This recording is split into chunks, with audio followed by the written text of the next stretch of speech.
Кучу блогеров рассказывают, как просто построить бизнес в интернете. Предложений миллион. Пусть даже за деньги массово растить себе конкурентов. Продавать себя, продавать продукт, продавать услугу. Сетевой бизнес – это отличная школа продаж. Если ты мне веришь, иди в компанию прямых продаж, подписывай контракт и начинай бизнес с нуля.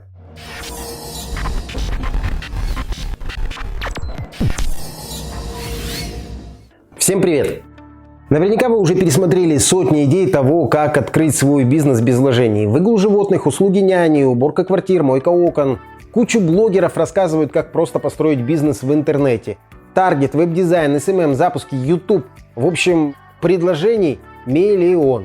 И еще огромное количество людей считают, чтобы открыть свой собственный бизнес, нужно найти бизнес-идею, инвесторов, иметь кредитные линии в банке, нужен офис, нужна команда. В общем, куча всего, чего у меня нет на старте. Во всех этих утверждениях есть доля правды, за исключением маленьких нюансов, о которых не говорят. А как в любом деле, есть малозаметные детальки, которые, тем не менее, очень сильно влияют на конечный результат. Выгул животных, услуги няни и прочие похожие вещи назвать бизнесом вряд ли получится. Как предпринимательская деятельность, да. А будете ли вы там что-то зарабатывать? Безусловно. Вопрос только сколько и как будет распределено ваше время. Там, где вам рассказывают, что бизнес построить легко, в большей степени это призыв спикера записаться к нему на курс и заплатить ему денег. А он, в свою очередь, научит вас построить бизнес, как у него. Единственное, более чем за 25 лет в бизнесе я не встречал ни одного бизнесмена, который готов, пусть даже за деньги, массово растить себе конкурентов. Отсюда логичный вывод. То, чему вас будут учить, не является бизнесом для этого человека. Его бизнес собирает желающих поменять свою жизнь и получить оплату за обучение. Так что, не имея навыка выбора наставника, встрять в трату денег в никуда очень высока. Я знаю только одно направление бизнеса, где наставник заинтересован, чтобы ученик превзошел учителя. Скажу об этом чуть позднее. Для тех, кто не решается начать бизнес, так как нет денег, не придумал уникального продукта, нет офиса и еще куча всяких примочек бизнеса, поверьте, ничего этого вам на старте не нужно. Первый свой бизнес я начинал в конце 90-х, будучи студентом. Понимание, что в будущем это получится бизнес, тогда у меня даже близко не было. Было просто большое желание быть при деньгах. И после того, как погорбатился на подработках, на стройках, грузчиком, пришло очень быстрое осознание, что лучше работать не руками. И первое, с чего начал, это продажи. Не понимая тогда, что это и есть основа бизнеса. То есть, пытаясь заработать, я начал обучаться на практике, как продавать. Так что, друзья мои, все, кто из вас думает о собственном бизнесе, должны понимать, что бизнес – это продажи. Прибыль получается только с продаж.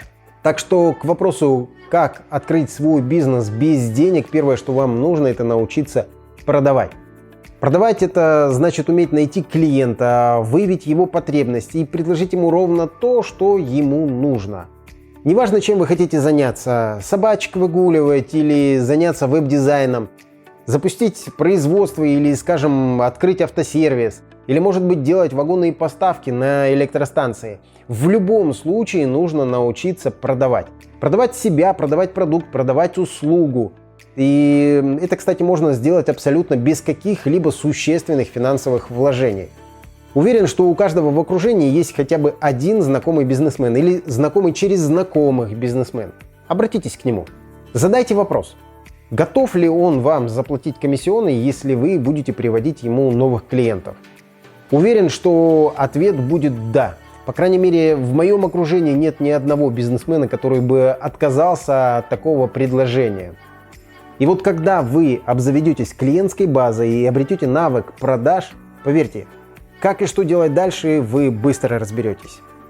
И еще один вариант начать свой бизнес без денег – это подобрать хорошую сетевую компанию. Это как раз тот самый единственный вариант бизнеса, когда учитель мечтает, чтобы ученик превзошел его по всем статьям. Сетевой бизнес – это отличная школа продаж при правильной компании и правильном наставнике. Был такой случай. На одном семинаре Дональда Трампа спросили, а если бы вы сегодня начали бизнес с нуля, чем бы вы занялись? Подумав, прагматичный Трамп ответил, я бы выбрал перспективную сетевую MLM-компанию и стартовал бы дистрибьютором, заработал денег и занялся бы опять строительством. В зале раздался хохот. Выдержав паузу, Трамп ответил на этот смех очень серьезно. Вам смешно? Вот поэтому вы сидите в зале, а я стою на этой сцене. Если вы станете успешным в сетевой компании, шанс состояться в бизнесе у вас вырастает многократно. Не забывайте, что по статистике из 10 стартапов 9 закроются по разным причинам в разные промежутки времени. Скажу точно, когда мои дети зададут вопрос: «Пап, я хочу работать на себя, и с чего мне начать?», я дам однозначный ответ: с MLM-компанией. Если ты мне веришь, иди в компанию прямых продаж, подписывай контракт и начинай бизнес с нуля. Ну а на этом у меня сегодня все. Кому был полезен, ставьте палец вверх и не забывайте подписываться на канал. Пока!